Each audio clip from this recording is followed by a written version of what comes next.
dropped my pencil. Okay, hey, all right. So now we're talking the fundamental theorem of calculus special cases. Now, so far we've seen that big F of x is equal to the antiderivative of f of t dt. All right. F of t has always been the derivative of big F of x. In the next example, we want to explore some special cases where it may or may not be.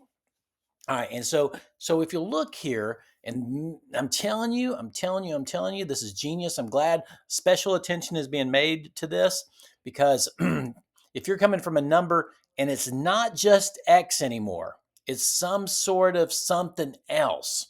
Okay, what's happening? Okay, so let's take a look. All right, so let's actually take a look at this and see what the situation is now. And I love this. In other words, why can't we say it's always the derivative is going to be f of g of x? All right, with that g of x just substituted right in. All right, well, we're about to see. And let me give you a little hint. It has something to do with the chain rule. Okay, now let's look at this one though. That's going from pi to x. All right, so the antiderivative of cosine is sine. So you know this. So that's sine. All right. T is what we're talking about here. And we're going to evaluate that from pi to x. Okay. So let's do that. All right. So that's going to equal sine x minus sine pi. But hold on a second. Sine pi is 0, right? So this is just equal to sine x. Now, so and they said this is what big F of x is equal to. All right, so big F of x is equal to that because that's what we were told. Okay, so then it says, all right, go ahead and take the derivative of that and see what you get. So let's go. Big F of x is equal to the derivative of sine, and that is cosine. Cosine x. Now notice once we start dealing with x only, the t kind of goes away. The t was kind of a dummy variable to allow us to get x into this problem because the actual unknown was right there, and this is just an equation that, so the t was just kind of holding the spot. So in this situation, sure enough, f of x equaled the derivative, right? Just kind of what you would expect.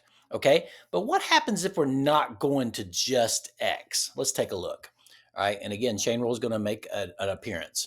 All right, so let's try this one right here. All right, so we've got the square root of 1 plus t. Okay, and so we're going to take the antiderivative of that, and then we're going to substitute in x cubed, and then we're going to substitute in 0, and then we're going to subtract. All right, so let's take a look and see what happens in this case. All right, so the antiderivative, and let me rewrite this a little bit here. So we're going to go from 0 to x cubed. All right, and it's going to be 1 plus t to the 1/2 power. Okay, all right, so let's add 1 to that exponent. So I'm going to have 1 plus t to the 3/2 power, and then divide by the same. But as you've seen many times now, that it gives you a reciprocal situation. And we need this evaluated from 0 to x cubed. All right, so I'm going to substitute an x cubed in first. So that'll give me 2/3 and then 1 plus x cubed to the 3/2 power. All right, and then minus, and I'm going to substitute 0 in. So I'm going to have 2/3 and then 1 plus 0 to the 3/2. All right, that's just going to be 1. That's just going to be 2/3. So my final answer here then is for what big f of x is equal to. Big F of x is 2/3 1 plus x cubed to the 3/2 minus, this is all just 1 minus 2/3. Okay, so, all right, so let's pause then and let's say, okay, if I take the derivative of that, will that give me the square root of 1 plus well, x, because I've gone to x now. Will it do that? Will it just be x cubed substituted in for t? All right, so let me say that again. Is it just going to be the derivative of that? Is it just going to be 1 plus the square root of 1 plus x cubed? Well, let's find out. So f prime then is going to be, all right, a power rule. So 3 halves, here, I'll just write it all out. 3 halves times 2/3 and then 1 plus x cubed to my new exponent of 1/2 because I subtracted. Uh-oh, chain rule. Oh boy. So this then is equal to 1. I want to put that up front. Hold on. I got you. All right. So it's going to equal 3x squared and then the square root of 1 plus x cubed. Right? So chain rule. Chain rule, of course, chain rule. All right. So when I take the derivative of this, so what I'm substituting in, I'm going to have to take the derivative of that because that's what the chain rule does.